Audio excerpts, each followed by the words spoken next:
voltou também são as minhas rochas, não pedras, porque eu vou usar essas minhas amostrinhas que eu mostrei pra vocês na semana 6, no vídeo da semana 6, se eu não me engano. E eu trouxe elas aqui porque a gente vai revisar os conteúdos que a gente viu até agora no volume 2.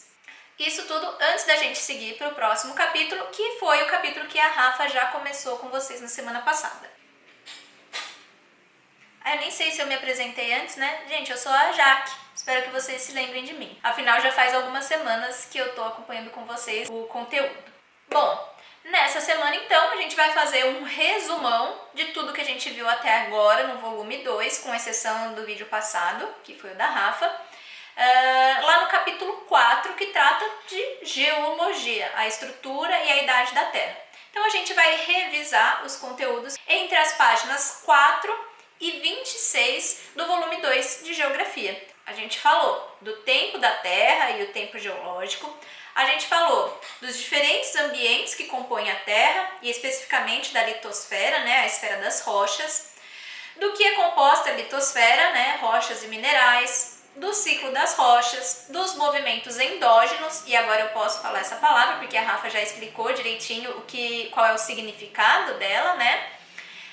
Ou seja, das forças do interior do planeta Terra, e como esses movimentos endógenos vão criar dinâmicas para placas tectônicas, né? Ou seja, o que esses movimentos internos têm a ver com a formação, a estrutura, a movimentação e a transformação dessas placas que juntas compõem a crosta terrestre. Foi bastante coisa que a gente viu até aqui, né, gente? Então são 6 temas que eu vou falar aqui nesse vídeo com vocês para revisar o conteúdo deste capítulo, tá bom? Vamos lá! Primeiro, o tempo da Terra. Então eu vou só conversar aqui com vocês, vou falar mais sobre esse assunto com vocês, que é também uma maneira de vocês captarem a mensagem básica que eu quero quando eu falo sobre esse assunto do tempo da Terra. Mas se você estiver aí na sua casa, entediado, com seu distanciamento social, você pode decorar a tabela inteirinha que está lá nas páginas 8 e 9 do livro de vocês. Fica aí o convite, olha que legal. Bom, a primeira informação a lembrar é que o tempo geológico tem uma escala bem diferente da escala do tempo da vida humana, tá? O tempo geológico é medido no mínimo em milhões de anos. Por exemplo, o surgimento dos primeiros humanos se deu há apenas cerca de 2 milhões de anos. Eu vou tentar mostrar como 2 milhões de anos pode ser pouco tempo fazendo uma analogia. A gente poderia resumir o tempo da Terra em um dia, seguindo as proporções do tempo dos acontecimentos.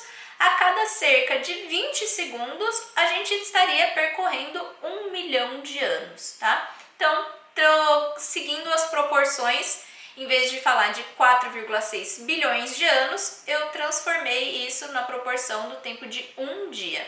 Nessa analogia que eu estou fazendo com vocês, onde cerca de 20 segundos correspondem a 1 milhão de anos, o surgimento dos primeiros grupos de Homo sapiens estaria acontecendo apenas nos últimos 3 segundos do último minuto dessas 24 horas desse dia. A criação da escrita, por exemplo, só viria a acontecer no último 10º de segundo desse dia. Eu vou deixar um link aqui para vocês acessarem o site, que é o site da Agência Nacional de Mineração do Pernambuco, tá?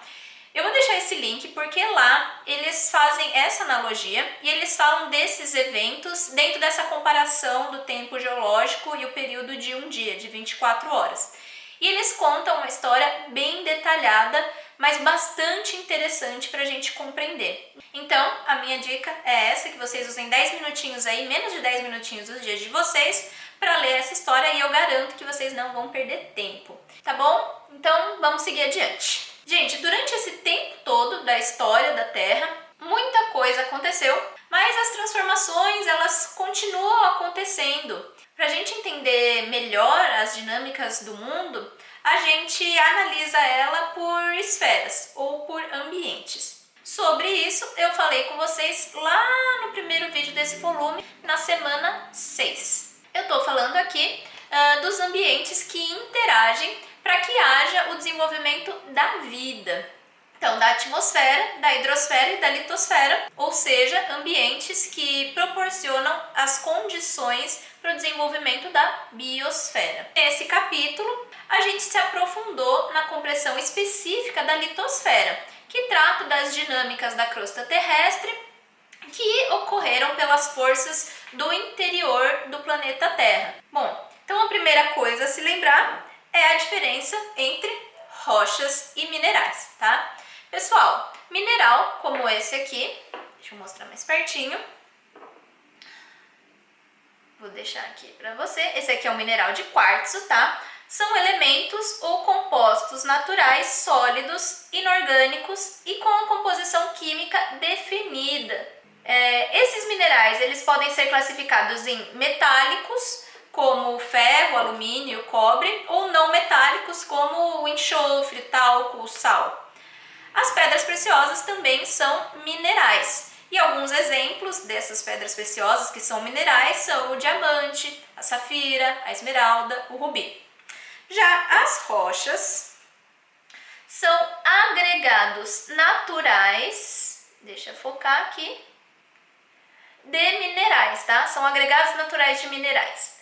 Elas são classificadas em diferentes grupos, né? As magmáticas, as sedimentares e as metamórficas.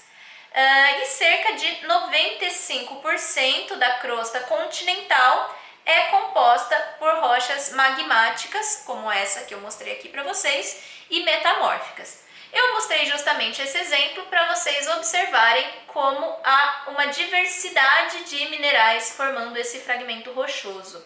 Tudo bem? Muito bem.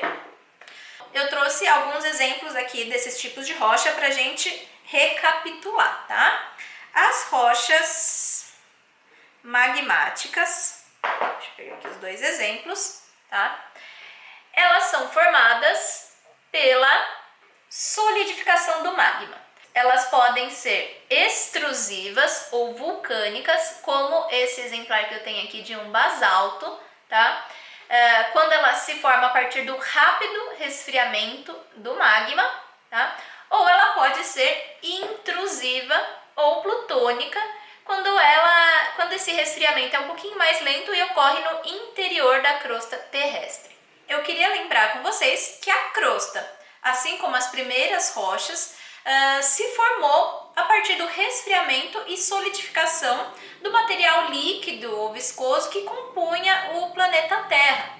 Tem uma imagem para vocês recordarem, está lá na página 7 do material de vocês, que ilustram como era o ambiente terrestre nesse período onde a crosta não estava totalmente solidificada. E é a partir da compreensão do ciclo das rochas que a gente começa a perceber melhor as diferenças entre os tipos de rocha. As rochas sedimentares, aqui é um outro exemplo de uma rocha sedimentar, elas são formadas por sedimentos que se desprendem de outras rochas. E as rochas metamórficas, eu trouxe aqui um outro exemplo que é um quartzito, tá? Mas o exemplo mais comum de rocha metamórfica é este daqui, por causa do dobramento dela, né? As rochas metamórficas resultam da transformação de rochas antigas. Essa aqui sofreu um processo de dobramento por causa de altas pressões e temperaturas. Para resumir o uso dessas rochas para vocês, eu vou mostrando aqui. As rochas magmáticas, tá? Elas são muito utilizadas na construção, como o basalto, que é uma rocha magmática extrusiva ou vulcânica, né? Usado principalmente na pavimentação, e o granito, que é uma rocha magmática intrusiva, né? Muito usado para bancadas de pia, por exemplo, na nossa casa mesmo. Já as rochas metamórficas, elas são muito utilizadas na construção também, como a gneiss, que por sua alta resistência é utilizada como brita na construção civil, mas também em decoração, como a ardósia e o mármore. Por fim, as rochas sedimentares, eu só trouxe um exemplo aqui. a rochas sedimentares. Elas são muito importantes pelo seu uso, né, como o calcário, que também é utilizado na construção civil, mas é nas bacias sedimentares que a gente observa a exploração pela humanidade com maior valor agregado.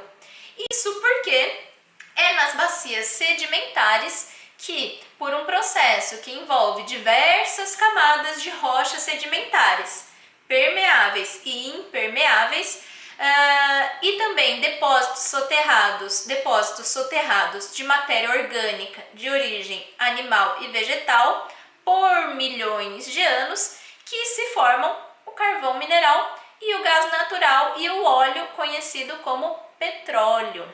Então, as bacias sedimentares têm grande importância econômica para a humanidade. Muito bem, gente. O quinto assunto que eu vou tratar, nem parece que eu já falei de 4 assuntos aqui, né? E nós já vamos para o quinto.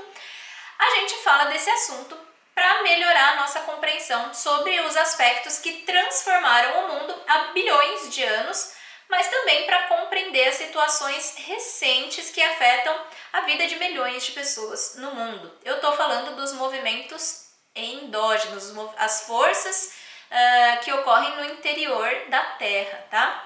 E vocês podem ver lá na página 19 do material de vocês uma imagem que explica direitinho esses movimentos. Viu? Eu falei que estava rápido, né? A gente já está na página 19.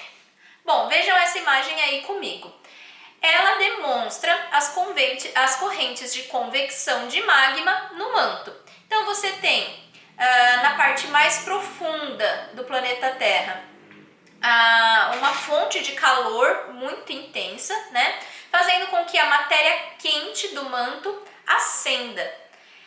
Esse movimento ascendente faz com que as placas tectônicas se formem e divirjam, se movimentem em sentidos opostos, tá? No decorrer do afundamento dessas placas tectônicas, dessas camadas rochosas, há um resfriamento desse material que compõe o manto terrestre, fazendo com que haja essa movimentação do material do manto. Então, também é um ciclo. A matéria quente do manto ascende, levando as placas a se divergir. Essas placas mergulham, aquecem-se novamente e sobem, formando esse ciclo. Fiquei um monte de mãozinha aqui, mas é assim mesmo, tá bom, gente? Bom, e como eu disse no comecinho, esses movimentos, os movimentos de convecção, são responsáveis pelas dinâmicas de movimentação da crosta terrestre. Então, a gente precisa lembrar que a crosta terrestre ela não é uma única massa rígida que envolve o planeta. Essa massa rígida ela é toda fragmentada, como se fosse uma casca de ovo cozida batida. E esses fragmentos eles estão em constante movimentação, por causa justamente desses movimentos internos do planeta. Esses fragmentos da crosta que se movimentam são denominados placas tectônicas. Bom, gente, vocês devem lembrar do mapa que ilustra as placas tectônicas, como elas se encontram mais ou menos organizadas atualmente, também lá na página 19 do material. Mas se a gente olha a comparação dessas outras duas imagens que eu vou colocar aqui, eu vou analisando ela aqui, mas eu coloco elas em algum lugar, a gente começa a lembrar umas coisinhas a mais. A imagem da esquerda, pessoal, está ilustrando o planeta Terra, sem a água dos oceanos. E a imagem da direita ilustra praticamente a mesma localidade, mas por uma imagem de satélite, tá? A gente vê, principalmente, analisando essas imagens, o limite entre as placas tectônicas sul-americana e africana. Assim, a gente lembra que parte das placas tectônicas são submersas, ou seja, cobertas pelas águas do planeta, enquanto outras partes são emersas, são mais elevadas.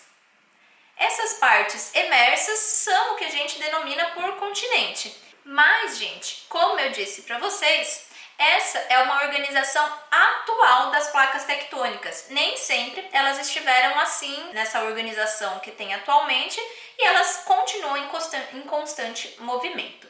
Conforme a gente pode ver pela imagem que está lá na página 22 do material de vocês, As placas sul-americana e africana estão se movimentando no sentido contrário, tá? Contrário uma em relação à outra.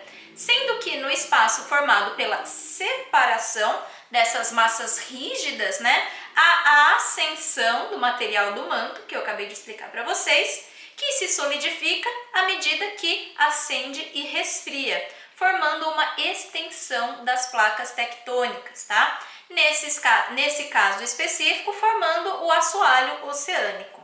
A gente sabe disso por causa de uma série de estudos, principalmente que comparam a data de formação de rochas que se desenvolveram depois de uma teoria chamada Teoria da Deriva Continental, criada pelo meu amigão, que eu já falei nos outros vídeos, o Alfred Wegener. E eu não vou fazer piadinha aqui com o nome dele dessa vez não. Bom, eu falei dele para vocês lá no vídeo da semana 7. E essa imagem aqui que eu vou mostrar para vocês, ela mostra alguns exemplos e a partir dela a gente entende por que o Alfred teorizava e tentava explicar que os continentes se movimentavam a partir dessas evidências que ele encontrava. Então, o Alfred Wegener acreditava e explicava que os continentes, na verdade, estariam flutuando como um barco à deriva sobre um material fluido ou viscoso. Com o avanço da ciência e a melhoria da tecnologia, hoje a gente sabe que os continentes eles não estão flutuando como diz a teoria da deriva continental do Alfred, mas eles se deslocam a partir da movimentação das placas tectônicas, sendo que parte delas está se formando em algum local, como o que a gente viu ali na divergência entre as placas sul-americana e africana. Outras partes dessas placas tectônicas estão em ascensão, formando montanhas, formando outras formas de relevo. E outras partes dessas placas estão afundando no sentido do interior da Terra, transformando-se novamente em material fluido do manto. Então a gente lembra também que a gente tem 3 tipos de limites entre as placas tectônicas, tá? Nos limites divergentes ocorre a formação da extensão das placas tectônicas. Nos limites convergentes entre placas de diferentes ou semelhantes densidades ocorre a formação de montanhas, de cordilheiras, de fossas oceânicas. E a movimentação da placa no sentido do interior da Terra transforma essa placa tectônica em material fluido de manto novamente. E os limites transformantes ocorrem as falhas, né? E são as regiões com maior incidência de fortes terremotos. Tudo bem? Lembraram, né? E bom, gente, para acabar mesmo, tá? Para acabar o vídeo, para acabar os assuntos, eu vou deixar uma tarefa para vocês. Vocês já sabiam, né? Sempre tem tarefa. Mas é uma tarefa para vocês revisarem o assunto, para que eu não fique tanto falando sobre esses assuntos no vídeo e vocês possam, de fato, construir o conhecimento de vocês. Então, a primeira dica é que vocês leiam o texto daquele link que eu deixei para vocês, eu vou deixar de novo aqui, que fala sobre o tempo geológico. E como a gente já fez as atividades, já foram corrigidas as atividades do livro, eu quero que vocês façam atividades do livro de atividades, tá? Então, na página 4, vocês vão fazer a atividade 3, na página 5, atividade 4, na página 7, atividade 9 e mais algumas questões de múltipla escolha, que são rapidinhas, tá? Que estão entre as páginas 8 e 9, e são as questões 11, 12 e 13, tá? Por hoje é só, depois vocês podem corrigir os exercícios durante a live que vocês vão assistir. Um abração para vocês, à distância, e na semana que vem a gente continua com os conteúdos novos. Até lá!